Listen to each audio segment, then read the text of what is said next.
Soc la Mònica de Uzwil, Suïssa.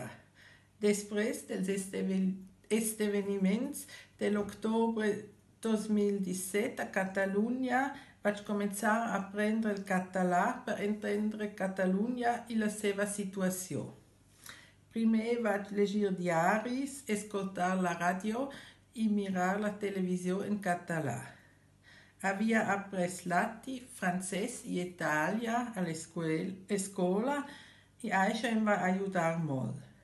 Llavors vaig usar una CD-ROM per aprendre més mots. Ara faig ús del programa www.parla.cat que la Generalitat i l'Institut Ramon Llull ofereixen. Encara cometo tants errors, però soc molt content de poder parlar amb els meus amics catalans en català. També puc escriure la llengua.